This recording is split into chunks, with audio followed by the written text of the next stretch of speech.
इयत्ता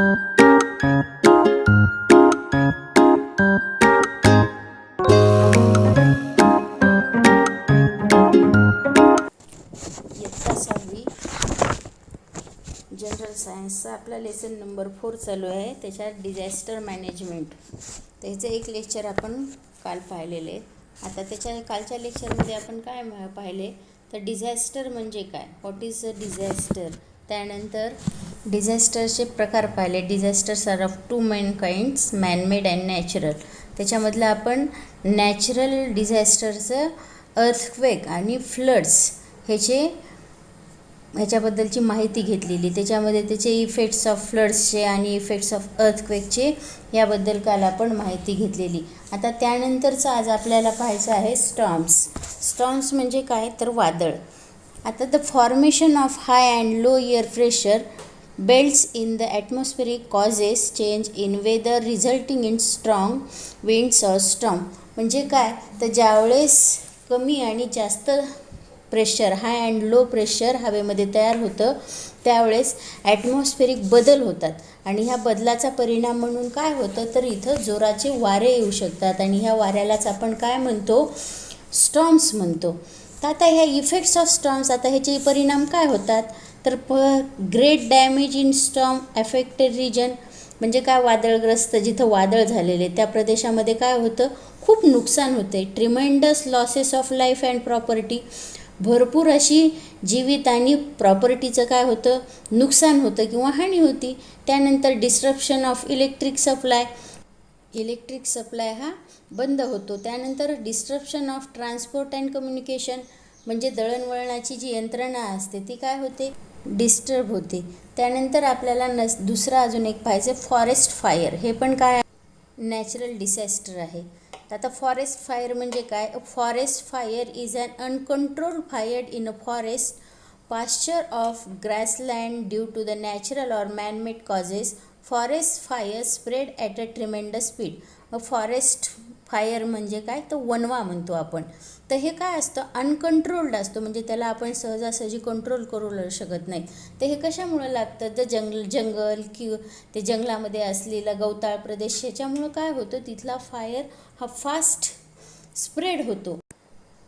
हा जो फॉरेस्ट फायर आहे हा मॅनमेड पण होऊ शकतो किंवा नॅचरल पद्धतीनं सुद्धा होऊ शकतो. आता ह्याचे इफेक्ट्स काय आहेत तर नंबर 1चा great damage to natural wealth and body diversity.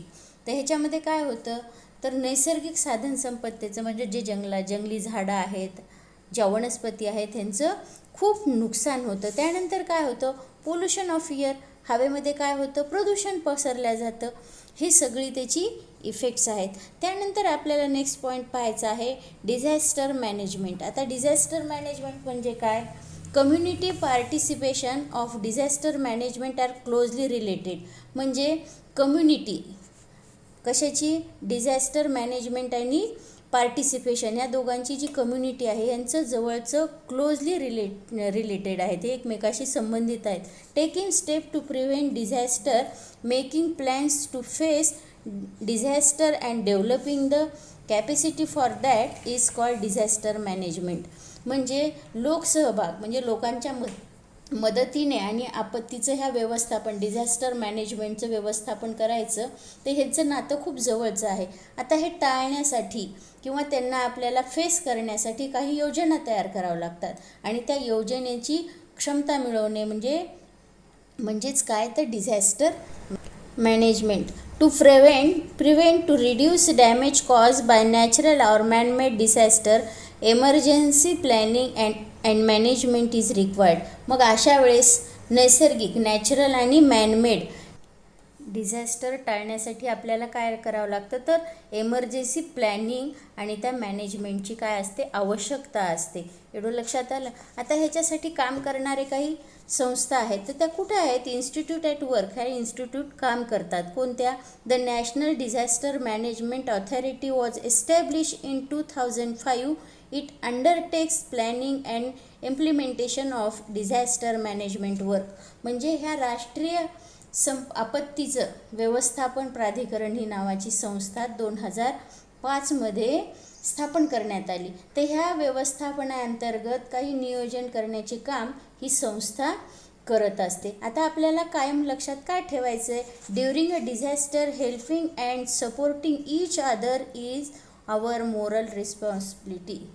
तर आता ह्या काळामध्ये ज्यावेळेस हे डिझास्टरचा पिरियड असतो त्यावेळेस आपण काय करायला पाहिजे, एकमेकांना सहकार्य करायला पाहिजे, एकमेकांना मदत करायला पाहिजे. ही काय आहे, आपली नैतिक जबाबदारी आहे. आता एवढं लक्षात आलं तुमच्या. तर आपण कोणते कोणते पाहिले, फॉरेस्ट फायर पाहिलं आणि स्टॉर्म पाहिलं. आता यानंतरचा पुढचा पॉईंट पाहायचा आहे remedial and preventive measures. Let's see what precautions we can take before or in event of a natural or manmade disaster. आता ज्यावेळेस एखादी नैसर्गिक किंवा मानवनिर्मित काय होते, डिझास्टर निर्माण होते, मॅनमेड किंवा नॅचरल, तर ती आपल्याला उद्भवल्यानंतर तर त्याच्यापासून आपल्याला कोणती काळजी घ्यायला पाहिजे, कोणती दक्षता घ्यायला पाहिजे, ते आता आपण इथं पाहायचं आहे. First, keep watching TV and radio news and bulletin. म्हणजे रेडिओवरील किंवा TV वरील बातम्यांकडं आपल्याला काय करायचं आहे, लक्ष ठेवायला पाहिजे. Second, use battery operated radio and mobiles. Battery असलेला रेडिओ आणि मोबाईल यांचा वापर करायचा. Third, heed the warning issued by the meteorological department carefully. हवामान खात्याने ज्या वेळोवेळी सूचना दिल्या आहेत त्या आपल्याला काय करायला पाहिजेत, काळजीपूर्वक ऐकायला पाहिजे. Fourth, use the website www.imd.government.in. म्हणजे ही जी वेबसाईट दिली त्याचा आपण वापर करायला पाहिजे. Fifth, landslides occur in highly area due to the cloud burst और heavy rains. On such occasions do not take shelter at the foot of a hill. म्हणजे ढगफुटी किंवा अतिवृष्टीमुळे काय होतं, डोंगर उतारावरती ती डोंगराची दरड कोसळण्याची शक्यता असते. टेकड्या, डोंगर हे काय होतात, खचले जातात आणि ते खाली येतात. मग अशा वेळी आपल्याला निवाऱ्यासाठी किंवा आश्रयासाठी आपण काय करायचं, डोंगर पायथ्याशी थांबायचं नाही, तिथून सुरक्षित ठिकाणी जाण्याचा प्रयत्न करायचा. Six, during floods do not linger in houses or area on river banks. Seek shelter in other safe. Move to safer places at a greater height due to step into the water current or driving a vehicle into them. म्हणजे काय करायचं, ज्यावेळेस नदीला पूर येतो त्या नदीच्या काठच्या परिसरात जी घरं असतात त्या घरामध्ये न थांबता आपण काय करायला पाहिजे, सुरक्षित ठिकाणी जायला पाहिजे. शक्यतो उंचावरती थांबा, वाहत्या पाण्याच्या प्रवाहात उतरू नका किंवा वाहन पुढे नेऊ नका. त्यानंतर सेवन्थ पॉईंट आहे, during and earthquake road splits open, the ground crack, railway track get uprooted. Hence when moving from one place to another ensure that the road is safe further on. म्हणजे ज्यावेळेस भूकंपामध्ये काय होतात, अर्थक्वेकमध्ये रस्ते काय होतात, दुभंगले जातात, त्यांना क्रॅक पडतात. मग अशा वेळेस रेल्वेचे रूळ जे असतात ते काय होतात, उखडले जातात, निघले जातात तिथून. त्यामुळे एका ठिकाणाहून जर दुसऱ्या ठिकाणी जाताना आपल्याला काय पाहिजे, पुढचा मार्ग आपल्याला व्यवस्थित आहे का याची खात्री करून घ्यायला पाहिजे. Next 8 point, take shelter in relief camps as they provide medicines, food packets, drinking water, first aid etcetera. मग मदत केंद्र किंवा अशा छावण्या छोट्या छोट्या उभारलेल्या असतात त्या ठिकाणी आपण काय केलं पाहिजे, जाऊन राहिलं पाहिजे, जेणेकरून आपल्याला औषध, अन्नाची पाकिट, पाणी किंवा प्रथमोपचार आपल्यावरती तिथे मिळू शकतात.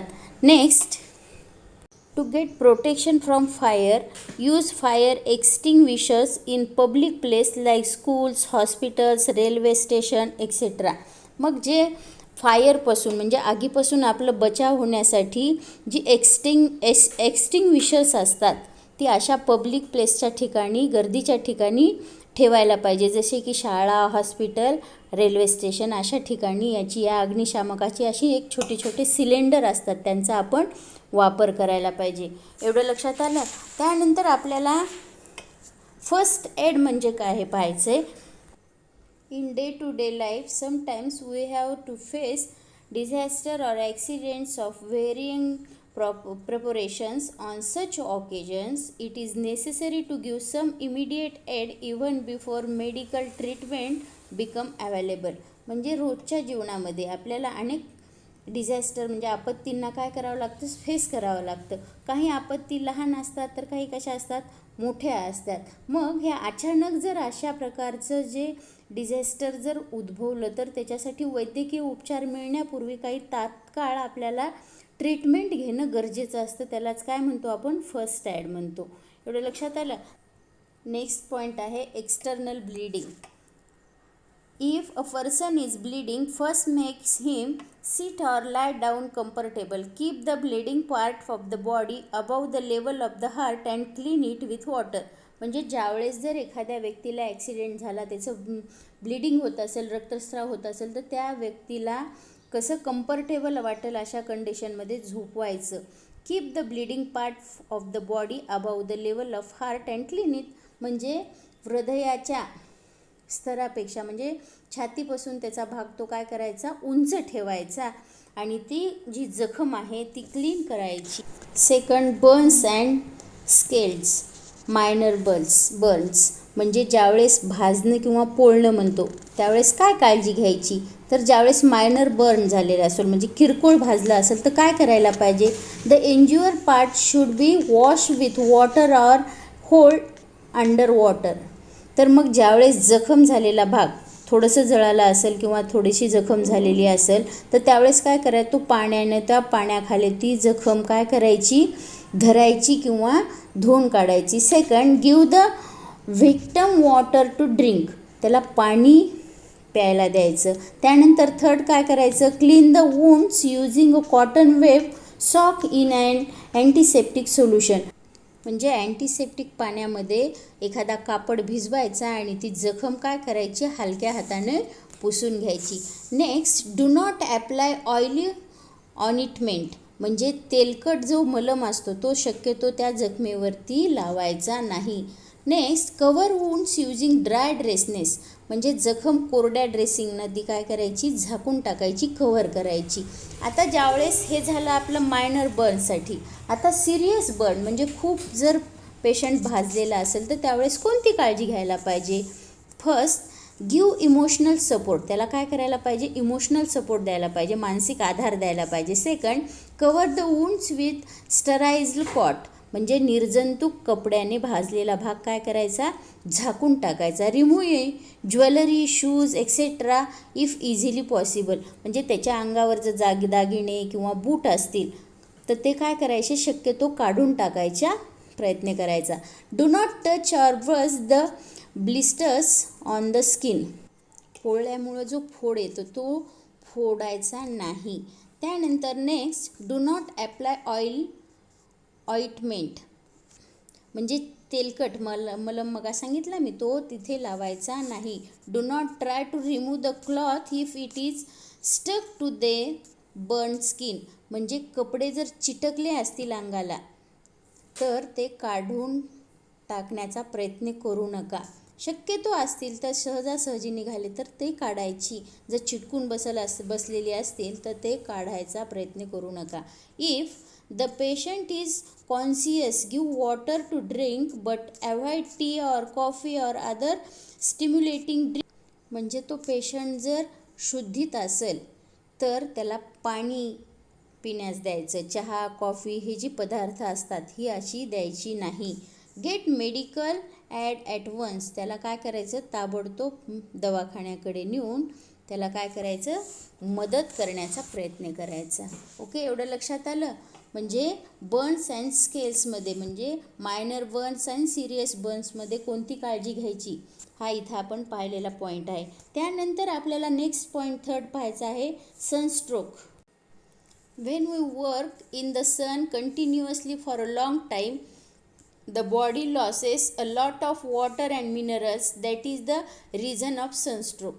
म्हणजे ज्यावेळेस एखादी व्यक्ती कंटिन्युअसली उन्हामध्ये काम करत असते त्यावेळेस त्याच्या बॉडीमधलं काय वॉटर आणि मिनरल्स काय झालेले असतात, लॉस झालेले असतात. म्हणून हे जे कारण ठरतं ते कशासाठी ठरतं, सनस्ट्रोकसाठी. म्हणजे उष्माघाताचं हे मेन कारण ठरू शकतं. ह्याच्यावरती आता असं झाल्यानंतर काय उपाययोजना करायच्या, रेमिडियल मेजर्स. आता ह्याच्यावरती घ्यावयाची कोणती काळजी आहे, कोणता उपाय करायचा ते पाहूया.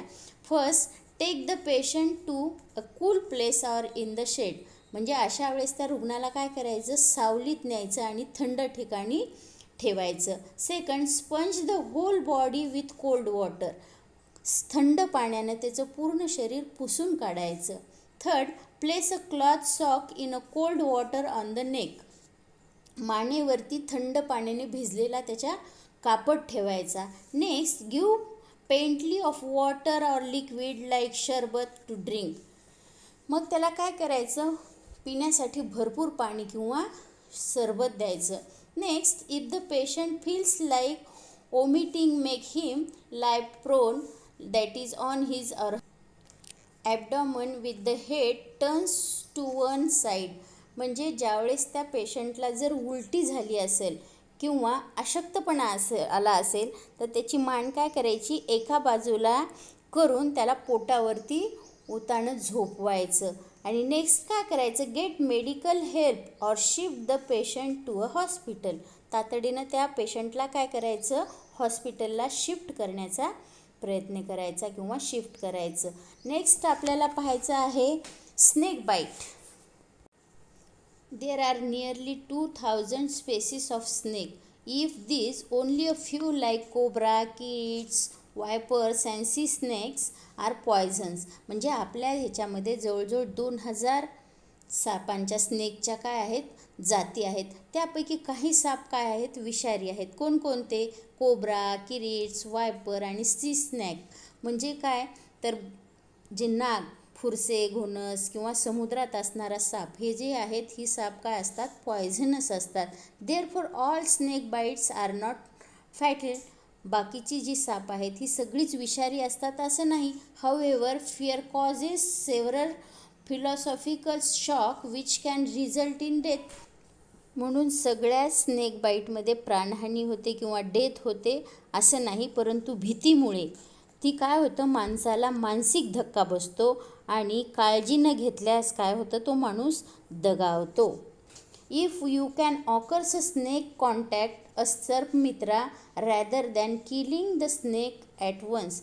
म्हणजे ज्यावेळेस साप आढळतो किंवा स्नेक आढळतो त्याला लगेच न मारता आपण काय करायला पाहिजे, सर्पमित्राशी कॉन्टॅक्ट करायला पाहिजे. आता जर स्नेक चावला, स्नेक बाईट झालं तर आपल्याला त्याच्यावरती काय उपाययोजना करायच्यात ते आता आपण पाहू. First, wash the wound with water. म्हणजे काय करायचं, ती जखम पहिल्यांदा पाण्यानं स्वच्छ धुवून काढायची. Give emotional support to the patient. त्या पेशंटला काय करायचं, थोडासा धीर द्यायचा. Tie a cloth tightly above the wounds. त्या जखमेच्या वरती म्हणजे जिथं स्नेक बाईट झाला आहे त्या जखमेच्या वरच्या बाजूला काय करायचं, कापडानं घट्ट बांधून ठेवायचं. Get immediate medical help. आणि ताबडतोब त्याला काय करायचं, दवाखान्यात न्यायचं. नेक्स्ट आहे आपल्याला पाहायचा आहे तो म्हणजे डॉग बाईट. आता डॉग बाईट झाल्यानंतर किंवा कुत्रा चावल्यानंतर काय करायला पाहिजे आणि कोणती काळजी घ्यायला पाहिजे हे आपण पाहू. In a dog bite, there is a risk of infection through the blood, hence first aid and medical help are necessary.